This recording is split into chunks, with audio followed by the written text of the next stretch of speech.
Halo teman-teman, di sini kita bakalan belajar bareng tentang digitalisasi strategi pemasaran atau bisa disebut digital marketing UMKM menggunakan media sosial Instagram. Kenapa sih kita harus melakukan digital marketing? Nah, salah satunya di Indonesia itu ada 160 juta pengguna media sosial. Berarti sekitar 59% penduduk Indonesia telah menggunakan media sosial. Terus kenapa juga harus Instagram?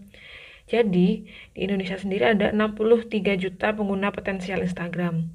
Jika kita memanfaatkan media tersebut secara optimal, maka kita dapat membantu meningkatkan penjualan dari suatu produk. Masuk pembahasan yang pertama, mengenal Instagram Business. Instagram Business adalah suatu fitur gratis pada Instagram digunakan untuk brand yang akun mereka ingin dikenal sebagai suatu akun bisnis. Instagram Business sendiri ditujukan untuk orang-orang yang mengembangkan bisnisnya. Buat apa sih? Yang pertama untuk mempromosikan produknya, yang kedua bisa juga untuk interaksi dengan konsumen. Bagian kedua, fitur Instagram Business. Ada apa saja? Ada frequently asked question, Instastory dan tagar atau hashtag. Terakhir ada insight.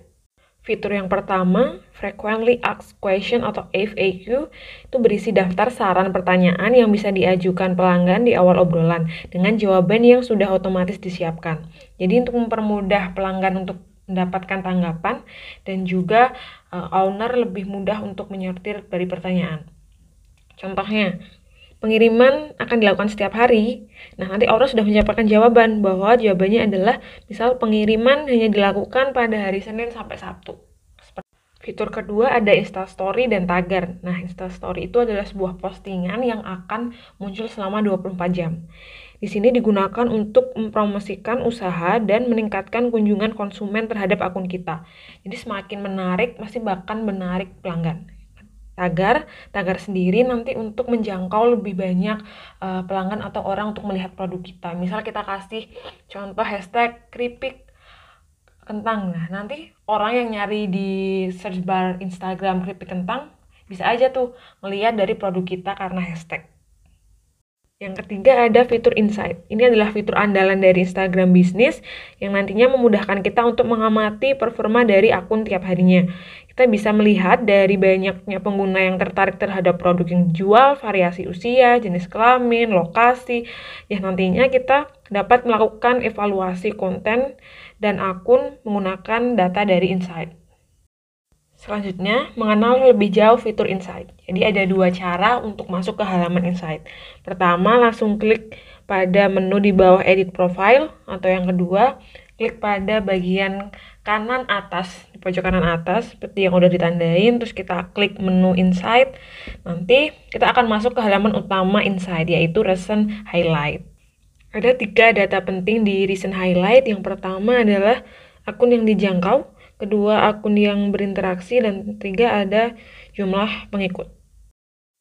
Mengenal lebih dalam tentang insight. Yang pertama, digunakan untuk membaca jumlah impression dan reach. Sebenarnya impression dan reach itu adalah suatu data ya, di mana postingan itu dilihat berapa kali muncul di layar oleh seseorang. Jadi kita bisa melihat persenanya. Oh, misalkan ada 9 dari followers kita yang melihat postingan kita, dan di luar dari followers ada berapa orang, kayak gitu. Yang kedua, mengetahui data followers dan waktu posting terbaik. Jadi kita bisa melihat berapa persen sih dari jenis kelamin wanita yang mengfollow dari akun kita, ataupun jenis kelamin laki-laki, dan juga waktu terbaik untuk posting. Jadi kita bisa melihat, biasanya orang-orang posting di jam berapa, atau orang-orang biasanya masuk ke Instagram, buka-buka Instagram tuh jam berapa sih. Jadi kita bisa ngepasin buat postingan kita untuk mendapat lebih banyak orang yang mengetahui, orang yang melihat, kayak gitu. Nah, yang ketiga ada persentase dari asal lokasi dan rentang usia. Nah, misalkan kita melihat bahwa lebih banyak lokasi dari followers itu yang ada di Jawa Tengah dan Yogyakarta. Nah, kita bisa tuh nantinya memodifikasi dari konten ataupun produk kita menjadi ada unsur-unsurnya dari wilayah tersebut, kayak gitu. Nah, untuk rentang usia sama aja. Kalau misalkan awalnya adalah pasar kita itu untuk anak-anak muda, tapi ternyata dari followers tentang untuk umur usianya lebih dewasa. Nah, kita bisa mengubah dari produknya untuk analisisnya menjadi lebih sesuai dengan para followers, kayak gitu. Keempat, ada performa dari postingan. Itu ada like, comment, share.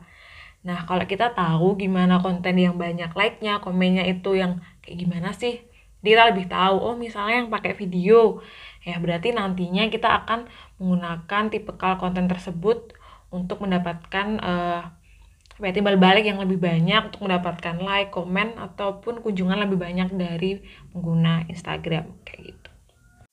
Untuk yang terakhir ada tutorial setting Instagram Business. Tutorial setting Instagram Business. Pertama, login ke akun Instagram terlebih dahulu.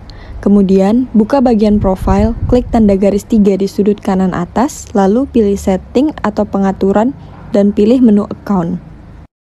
Scroll ke bawah dan pilih switch professional account.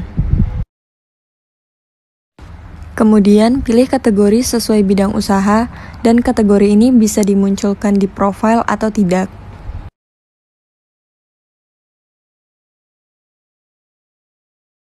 Setelah itu, pilih jenis akun, klik bisnis. Kemudian, masukkan informasi kontak seperti nomor telepon, alamat, dan juga email jika dibutuhkan, untuk memudahkan customer melakukan komunikasi dengan penjual. Selanjutnya terdapat opsi untuk terhubung dengan Facebook. Ini pilihan opsional. Jika tidak ingin atau tidak punya, bisa dilewati saja.